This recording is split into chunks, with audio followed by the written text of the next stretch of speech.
Bismillahirrahmanirrahim. Assalamualaikum warahmatullahi wabarakatuh. Kembali lagi bersama saya Satrio Budi Pamungkas. Kali ini saya akan menjawab pertanyaan dalam mata pelajaran PKJ. Mari kita mulai.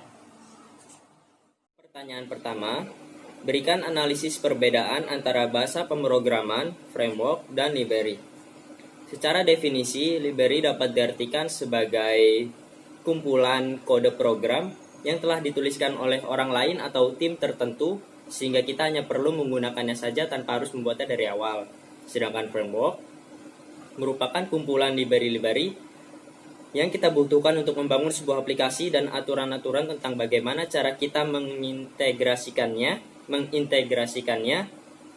agar dapat berjalan secara efisien. Nah, kalau bahasa pemrograman itu atau yang sering kita istilahkan bahasa komputer atau bahasa pemrograman komputer adalah instruksi standar untuk memerintah komputer.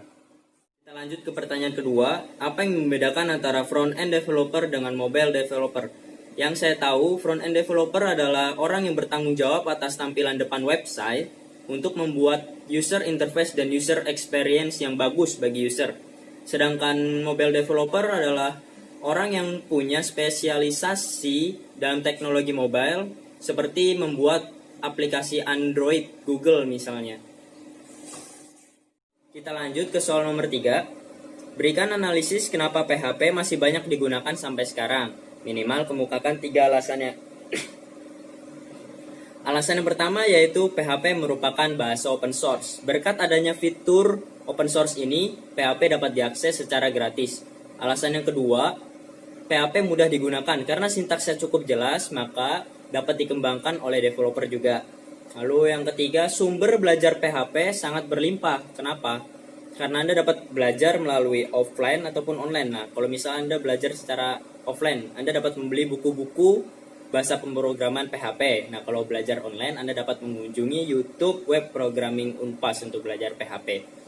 Alasan yang keempat menurut saya itu hemat biaya. Kenapa? Karena belajar PHP ini gak ada lisensinya alias gratis. Karena informasinya udah bertebaran kemana-mana. Seperti misal Anda dapat bergabung ke sebuah forum komunitas PHP yaitu PHP Indonesia. Itu adanya di Facebook.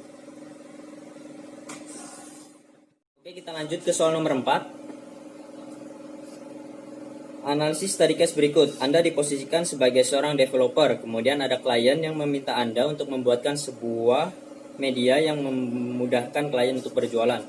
Klien hanya meminta untuk menampilkan barangnya di media digital tanpa adanya sistem payment karena pembayaran masih manual. Bahasa pemrograman, framework atau CMS apa yang akan Anda buatkan untuk klien tersebut? Berikan alasannya. Oke, ada 2 cara. Yang pertama, Anda dapat menggunakan cara ini, yaitu membuat website dari nol atau manual. Kita bikin sendiri. Dan cara kedua, dapat menggunakan CMS. Saya akan menjelaskan yang kedua dulu, CMS. CMS ini merupakan suatu sistem manajemen konten yang bisa diubah sesuai keinginan Anda. Misal kalau membuat toko online, Anda dapat menggunakan CMS yang OpenCart, terus juga PrestaShop. Itu bisa, tinggal kita sesuaikan aja.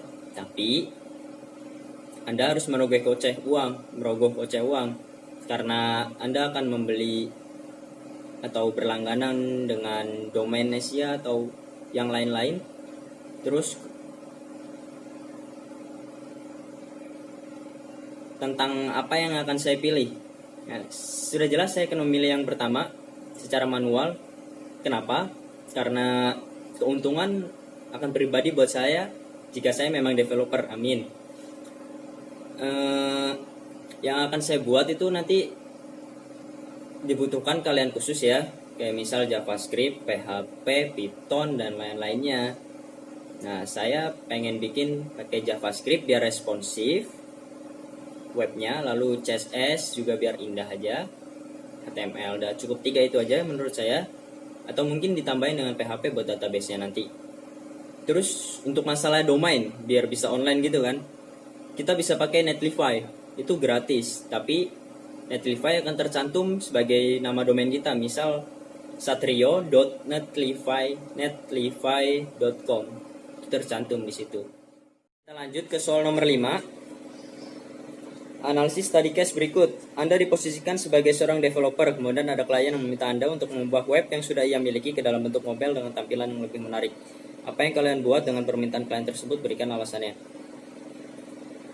Yang pertama saya buat, tentu saya akan menginstal tema yang responsif. Gunanya agar tampilannya lebih menarik dan lebih otomatis ketika berada di web mobile.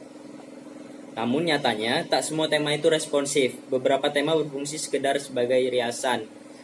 Mereka hanya fokus untuk mempercantik tampilan website. Lalu bagaimana bentuk tema yang responsif itu? Setidaknya ada 3 kriteria utama yang perlu diingat. Yang pertama, bisa menyesuaikan tampilan web secara otomatis maksud saya. Yang kedua, punya desain dan tampilan simple. Ketiga, punya user interface atau intuitif, button, slider, dan form. Lalu yang kedua, saya akan mengurangi pop-up karena adanya pop-up. Kalau di web mobile itu pop-up tanda close itu kan kecil banget ya. Itu ganggu banget pasti. Jadi sebisa mungkin dikurangi atau mungkin nggak ada, nggak apa-apa, bagus malah. Yang ketiga, pilih jenis font yang tepat. Itu biar menarik banget seperti yang diminta klien. Lalu yang keempat, jadikan kecepatan sebagai prioritas. Terus yang kelima, optimalisasi gambar biar kalau misalnya loading masuk ke webnya itu nggak lama. Lalu dan sebagainya. Sekian jawaban dari saya. Bila ada kesalahan kata mohon dimaafkan. Wabillahi taufik walhidayah. Wassalamualaikum warahmatullahi wabarakatuh. Salam.